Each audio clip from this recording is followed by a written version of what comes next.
না আমার মনে হয় কিছু না কিছু জিনিস পরিষ্কার হওয়া দরকার। একটা হলো যে গতকাল যেটা করেছে সেটা বাণিজ্য মন্ত্রণালয় দিয়েছে, অনুমোদনটা দিয়েছে, যেটা ভারতের যারা মৎস্য ব্যবসায়ী এবং বাংলাদেশের মৎস্য ব্যবসায়ী তারা একটা অনুরোধের প্রেক্ষিতে এটা বাণিজ্য মন্ত্রণালয় দিয়েছে। এর সাথে মৎস্য ও প্রাণী সম্পদ মন্ত্রণালয়ের কোনো সম্পর্ক নেই।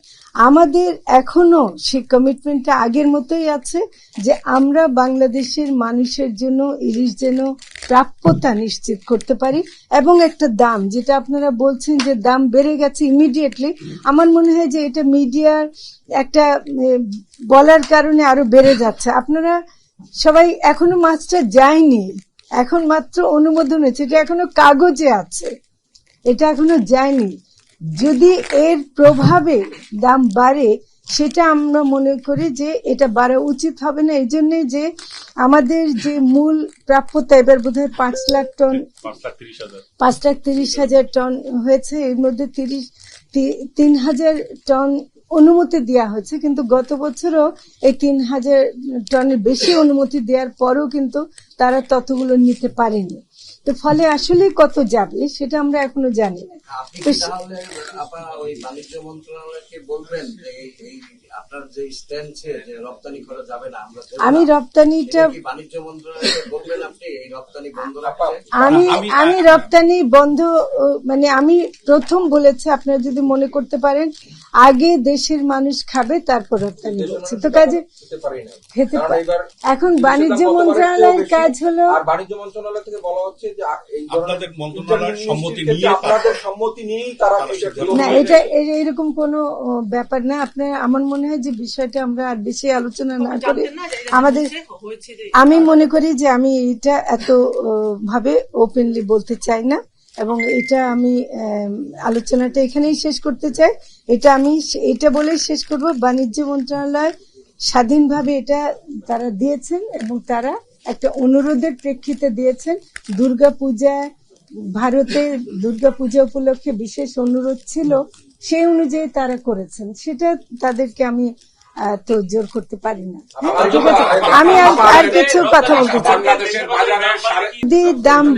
যদি দাম বাড়ে সেই দাম বাড়ার ব্যাপারে অবশ্যই আমাদেরকে ব্যবস্থা নিতে হবে। বাংলাদেশের বাজারে 350 গ্রাম ওজনের ইলিশ 700 টাকা কেজি, আর গতকালকে আমি কলকাতায় খবর দিয়েছি, সেখানে 2800 টাকা রুপিতে, 2860 টাকা রুপিতে কেজি বিক্রি হচ্ছে ইলিশ। এই পর্যায়ে বাংলাদেশের মানুষ ভর মৌসুমে ইলিশ খেতে পারছে না। আপনি বলছিলেন আমজনতার পাতে ইলিশ দিতে চাই, আমরা শ্রদ্ধা জানিয়ে বলছি যে বাংলাদেশের ইলিশ আপনারা রপ্তানি করবেন কি না। আচ্ছা, দামের ব্যাপারটা আমরা প্রতিনিয়তই আসলে মনিটর করছি, এমনকি মজুদ হয় কিনা, আহরণ কেমন হচ্ছে, এগুলো আমরা দেখছি। এখন দেখেন, একটা সরকার যখন নাকি এক একটা মন্ত্রণালয় থেকে বিভিন্ন কারণে তারা সেই মন্ত্রণালয়ের সিদ্ধান্ত নিতেই পারে, সেটার জন্য আমাদের কাজে যদি আমরা কোনো অবহেলা করে থাকি বা আমাদের কাজের জন্য যদি দেশের কোনো ক্ষতি হয় বা জনগণ না পায়, সেটার দায়িত্ব নেব আমরা অবশ্যই। এই রপ্তানি বন্ধে আপনাদের পক্ষ থেকে কোনো ব্যবস্থা নেবেন কিনা? মানে রপ্তানি বন্ধের জন্য না, রপ্তানি বন্ধের তো দায়িত্ব আমার না, বুঝছেন। আমি আহ্বান জানাতে পারি কিন্তু আমি বন্ধ করতে পারি না, বুঝছেন। আমি আগে জানিয়ে ফেলেছি যা, কিন্তু এখন ওরা বলছে দুর্গাপূজাকে কেন্দ্র করে তারা বিশেষ যে অনুরোধ পেয়েছে সেই অনুযায়ী যদি তারা করে থাকে, সেটা তো আমি জোর করে কিছু করতে পারবো না। তো ফলে বাংলাদেশে কিন্তু আপনারা আমাকে পশ্চিমবঙ্গের চেয়ে বেশি পুজো হয়, 33,000 অধিক মণ্ডপে বাংলাদেশে পুজো হয়, সেই পরিমাণ পুজো কিন্তু পশ্চিমবঙ্গে হয় না। অথচ বাংলাদেশে কেজি এটা আপনারা বাণিজ্য মন্ত্রণালয়কে গিয়ে বলেন, দয়া করে আপনারা বাণিজ্য মন্ত্রণালয়ের সাথে কথা বলেন। এটা মৎস্য কিন্তু শোনেন, মাছ আমার, কিন্তু মাছ আমাদের অন্যান্য পণ্য যেগুলি রপ্তানি হয় সেগুলো কি সব বাণিজ্য মন্ত্রণালয় উৎপাদন করে?